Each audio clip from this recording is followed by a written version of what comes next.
Anjarakandy dental college വിദ്യാർത്ഥി നിതിൻ രാജിന്റെ ആത്മഹത്യയിൽ പ്രതിയായ ഓറൽ പത്തോളജി വിഭാഗം മേധാവി ഡോക്ടർ കെ റാമിനെ സ്ഥാപനത്തിൽ നിന്നും സ്ഥിരമായി പുറത്താക്കാൻ മാനേജ്മെന്റ് തീരുമാനിച്ചു.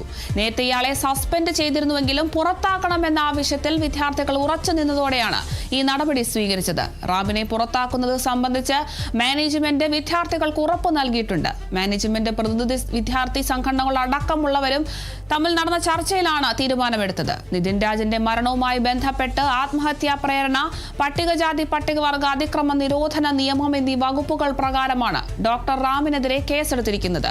റാമിനെ കൂടാതെ ഡോക്ടർ സംഗീത നമ്പ്യാർ എന്ന അധ്യാപികക്കെതിരെയും കേസെടുത്തിട്ടുണ്ട്. നിലവിൽ ഡോക്ടർ റാമും സംഗീതയും ഒളിവിലാണ്. ഇവർക്കായി ലുക്കൌട്ട് നോട്ടീസ് പുറപ്പെടുവിക്കാനുള്ള നീക്കത്തിലാണ് പോലീസ്.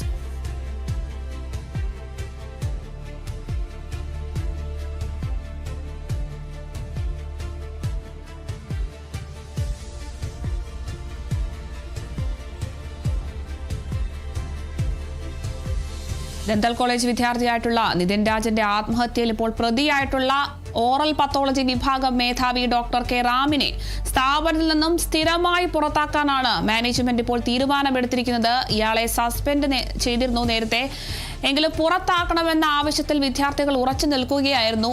ഇതിനുശേഷമാണ് ഇങ്ങനെയൊരു നടപടി സ്വീകരിച്ചിട്ടുള്ളത്. റാമിനെ പുറത്താക്കുന്നത് സംബന്ധിച്ച് മാനേജ്മെന്റ് വിദ്യാർത്ഥികൾക്ക് ഉറപ്പ് നൽകിയിട്ടുണ്ട്. എന്തായാലും മാനേജ്മെന്റ് പ്രതിനിധികളും വിദ്യാർത്ഥി സംഘടനകൾ അടക്കമുള്ളവരും തമ്മിൽ നടന്ന ചർച്ചയിലാണ് ഇത്തരത്തിലൊരു തീരുമാനമെടുത്തിരിക്കുന്നത്. നിതിൻ രാജിന്റെ മരണവുമായി ബന്ധപ്പെട്ട് ഇപ്പോൾ ആത്മഹത്യാ പ്രേരണ, പട്ടികജാതി പട്ടികവർഗ അതിക്രമ നിരോധന നിയമം എന്നിങ്ങനെ തുടങ്ങിയ വകുപ്പുകളൊക്കെ പ്രകാരമാണ് കേസെടുത്തിട്ടുള്ളത്. ഡോക്ടർ റാമിനെതിരെയാണ് ഇപ്പോൾ കേസെടുത്തിരിക്കുന്നത്. റാമിനെ കൂടാതെ ഡോക്ടർ സംഗീത നമ്പ്യാർ എന്ന അധ്യാപികക്കെതിരെയും ഇപ്പോൾ കേസെടുത്തിട്ടുണ്ട്. എന്തായാലും ഡോക്ടർ റാമും സംഗീതയും നിലവിൽ ഒളിവിലാണ്. ഇവർക്കായി ലുക്കൌട്ട് നോട്ടീസ് പുറപ്പെടുവിക്കാനുള്ള നീക്കത്തിലാണ് ഇപ്പോൾ പോലീസ്.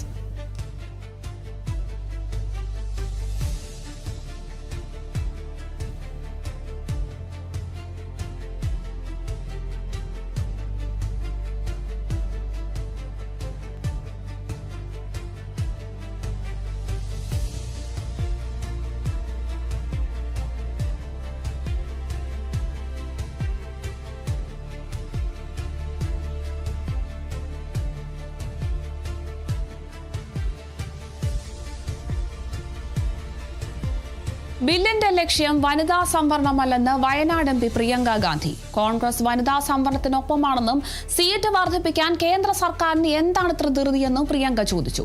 OBC വിഭാഗത്തിന്റെ അവകാശങ്ങൾക്ക് വിലയില്ലേ എന്നും പ്രിയങ്ക ഗാന്ധി ചോദിച്ചു.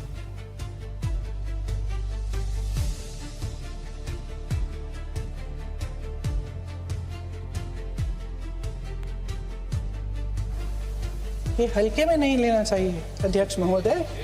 ये बहुत बड़ी संख्या है, एक पूरे वर्ग का परिश्रम है, एक पूरे वर्ग का संघर्ष है। इसे टेक्निकल मुद्दा बता के उन्होंने अपना पल्ला झाड़ दिया। हम इनकी मांग कर रहे हैं, हम इनकी ज़रूरतों को आगे कर रहे हैं, हम कह रहे हैं कि इनको भी अपना हक मिलना चाहिए, और प्रधानमंत्री जी ने उसको एक टेक्निकल मुद्दा बता दिया।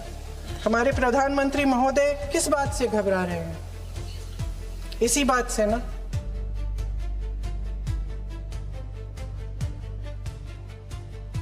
कि असली आंकड़े निकलेंगे और उसमें पता चलेगा कि ये वर्ग कितना मजबूत है, कितना बड़ा है।